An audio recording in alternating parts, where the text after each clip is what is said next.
야의 미코 종결 가이드는 작년 여름에 제작한 바 있습니다만 각청이 그랬던 것처럼 수메르가 출시되고 프론소가 생김과 동시에 촉진, 만개 등 번개 연소를 강력하게 활용할 수 있는 요소가 생겨서 번개라는 원소 자체의 입지가 완전히 달라졌습니다. 성유물이나 파티 조합도 이전과는 달라진 부분들이 많기에 대본을 소정하고 다시 제작하게 되었습니다. 지금부터 미코의 예도를 마구마구 올려드리도록 하겠습니다. 스킬 설명입니다.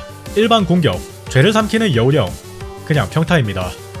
약한의 소환, 살생행, 빠르게 움직여 살생행을 남깁니다. 지속적으로 주변의 적 한 마리에게 번개를 내리며 근처에 다른 살생행이 있을 경우 살생행의 등급이 상승하여 해당 공격의 피해가 증가합니다. 최대 3개까지 존재할 수 있으며 3단계까지 상승 가능합니다. 일종의 포탑 계열 스킬입니다. 이게 명함 기준으로는 데미지가 애매하고 미코 명함은 궁극기마저 원소 요구량이 90포인트로 굉장히 큰 원소통을 지니고 있기 때문에 별자리 파리가 심하고 명함 성능이 애매한 캐릭터라는 평가를 받았었습니다. 허나 3.0 이후로 생긴 촉진 반응이 지속적으로 번개 원소 공격을 가하는 미코와 시너지가 상당히 좋아서 이미지도 실제 성능도 예전보다 훨씬 나아졌습니다. 미코는 원소 마스터리에 관련한 패시브도 있으니까 어쩌면 각청보다도 수혜를 본 캐릭터라고 할 수 있겠죠. 대비법, 천호 현신, 번개를 떨굽니다. 근처 살생행의 숫자에 따라서 추가타가 발생합니다. 아까도 말했지만 운명의 자리를 개방하지 않으면 원소 게이지 90포인트에 쿨타임이 21초로 최악의 가성비를 지니는 궁극기입니다. 최악이라고 표현하긴 했으나 미코의 궁극기는 한방들 중에서도 역대급으로 높은 데미지 개수를 지니고 있어 그렇게 억울하지만은 않습니다. 게다가 강력한 데미지 외에는 아무런 효과가 없어서 중요도가 엄청나게 높거나 한 것은 아니기 때문에 미코는 원소 스킬 위주로 운용하는 것이 보편적입니다. 특성, 힘으로기의 그늘을 개방하면 궁극기 발동 시 살생행이 한 개 파괴될 때마다 이 스킬의 쿨타임이 초기화됩니다. 궁극기로 살생행 3개를 파괴하면 그 즉시 이 스킬이 전부 돌아온다는 이야기입니다. 그럼 자동으로 콤보가 이 3번의 Q 다시 이 3번이 되는데 서브 딜러로 활용되는 것 치고 필드에 나와있는 시간이 굉장히 긴 편입니다. 특성, 개칩의 충문을 개방하면 원소 마스터리 1포인트당 살생행이 가하는 피해가 0.15% 증가합니다. 제가 이전 미코 가이드에서 성유물 주옵션으로 원마를 채용하는 건 그닥 효율이 좋지 않고 원소 마스터리를 부옵션으로 챙기면 딜적인 측면에서 메리트가 있는 정도라고 설명했었는데 지금도 그리 다르지는 않습니다. 원소 마스터리 옵션이 예전보다 더 쓸모 있어진 건 맞지만 여전히 치명타 옵션과 공포 옵션의 중요도가 더 높은 건 변함이 없으니까요. 돌파 재료입니다. 승리의 자수정, 용자손의 가짜 지느러미, 바다 불로초, 명검 코등이입니다. 승리의 자수정과 용자손의 가짜 지느러미, 연화공에 위치하는 심해 용도마뱀을 잡으시면 됩니다. 바다 불로초, 이렇게 생긴 게 바다 불로초입니다. 특정 지역에 몰려있는 경우가 많아 파밍 난이도는 낮은 축에 속합니다. 명검 코등이 친구들을 잡으시면 됩니다. 드랍률이 낮은 편이라 인내심을 가지고 파밍하도록 합시다. 특성입니다. 서브 딜러로 활용하는 게 보편적인 미코라서 평타 레벨을 올리지 않는 것이 효율적입니다. 따라서 E와 Q를 번갈아서 올려주시면 됩니다. 특성 책은 청광, 몬스터 재료는 코등이, 주간보스 재료는 만겁의 진이입니다. 청광의 철학, 이나즈마에 위치하는 보랏빛 정원 비경에서 획득할 수 있습니다. 획득 요일은 수요일, 토요일, 일요일입니다. 명검 코등이 친구라고 불리는 해랑귀와 노부시페를 잡으시면 됩니다. 따로 코등이 루트를 알아보시는 걸 강력하게 추천드립니다. 만겁의 진이, 몽상낙토의 죽음 라이덴을 잡으시면 됩니다. 라이덴 주간보스는 라이덴 쇼군 두 번째 전설임으로 완료하면 해방됩니다. 무기입니다. 전용 무기인 카구라의 진이입니다. 이 스킬을 자주 굴리는 미코에게 스킬 피해 증가와 원소 피해 보너스 등의 유용한 효과를 제공하고 전용 무기인 만큼 딜 포텐셜이 가장 높습니다. 옵션으로 제공되는 치명타 피해 또한 돌파 스탯이 치명타 확률인 미코랑 궁합이 좋습니다. 천공의 두루마리, 원소 피해 보너스와 공파를 제공해줍니다. 특히 옵션으로 올려주는 공격력의 경우 자체적인 공파 관련 버프가 없는 미코에게 효율이 좋습니다. 치명타 관련한 옵션이 없어서 성유물 세팅의 난이도는 높습니다만 반대로 그것 외에는 단점이라고 할 것이 없으니 괜찮은 선택이 될 겁니다. 두 무기가 없다면 찬원책으로 사풍 원서를 채용할 수도 있습니다. 태생부터 서브 딜러인 미코가 사풍 원서의 무기 효과를 활용하기엔 여러가지로 힘들긴 하나 그걸 감안하더라도 썩어도 준칠하고 5성 무기로서 4성보다는 뛰어난 효율을 보여줍니다. 천일밤의 꿈, 나이다의 전용 무기죠.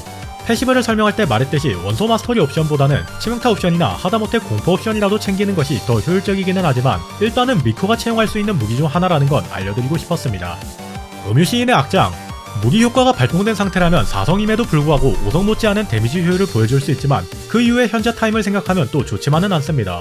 그리고 설계부터 단기 폭딜에 특화된 음유시인은 설계부터 지속 딜링에 특화된 미코에게 있어서 궁합이 썩 좋다고는 못하겠습니다. 1월의 정수, 기획무기로 치명타 확률을 올려줍니다. 서브 딜러인 미코가 1스킬과 궁극기의 사이클을 굴리는데 평타까지 치면서 무기 효과를 터뜨리기엔 번거롭습니다. 잘 맞다고는 못하지만 기획무기인 만큼 자체 성능이 별로인 건 아니라서 나름 괜찮은 선택입니다. 방랑하는 저녁별, 천일밤의 꿈이랑 같은 맥락입니다. 어렵긴 하겠지만 무기로 원마를 챙긴 만큼 성님을 세팅해서 다른 스탯을 충분히 챙기면 되는 일이죠. 그게 마음대로 되는 게 아니라는 시점에서 의미가 있나 싶지만서도 말입니다. 이벤트 무기인 맹세의 눈동자도 괜찮은 선택이라고 합니다. 알베도가 채용하는 진사의 방추처럼 엄청 잘 맞는 효과를 가진 건 아니니 이런 것도 쓸 수 있구나 정도로만 아시면 될 것 같습니다. 성유물입니다. 도금된 꿈. 마땅히 종결 성유물이라 할 만한 것이 없고 2세트 조합 외에는 그나마 4명 성유물 정도밖에 없었던 예전과는 달리 이제는 제대로 된 종결 성유물이 생겼습니다. 파티 조합에 따라서 원소 마스터리와 공격력을 제공하며 두 옵션을 모두 유용하게 활용할 수 있는 미코에게는 더없이 좋은 선택이라고 할 수 있습니다. 4명을 평정한 존작, 4명 성유물입니다. 번개원소만 부착되어 있으면 35%의 피해 증가를 제공해주는 성유물이지만 풀원소와 조합해서 사용할 때는 번개 부여가 잘 안되기 때문에 효율이 좋지 않습니다. 바람원소 서포터와 함께 사용하는 메인딜러 미코라면 활용할 여지가 있겠지만 웬만해서는 도금된 꿈이 권장됩니다. 번분 성유물과 공포 성유물, 원마 성유물을 조합하여 사용하기도 합니다. 이 세트 조합은 가성비가 좋기도 하지만 도금 성유물과 비교해도 드라마틱한 차이가 나지는 않으니 이 세트 조합을 채용하는 것도 상당히 괜찮은 선택입니다. 공포 시계, 번원피 성배, 치표 연관이 보편적입니다. 부옵션에서 공포가 굉장히 잘 붙었다거나 해서 원마 시계를 채용하는 사람도 몇 있습니다만 기본적으로는 공포 시계가 효율적이라고 보시면 됩니다. 챙겨야 하는 옵션은 치명타 옵션과 공포, 원마, 조금의 원충이 되겠습니다. 명한 미코는 원소통이 워낙 크니 궁극기는 그저 부수적인 딜링으로 생각하는 게 편합니다.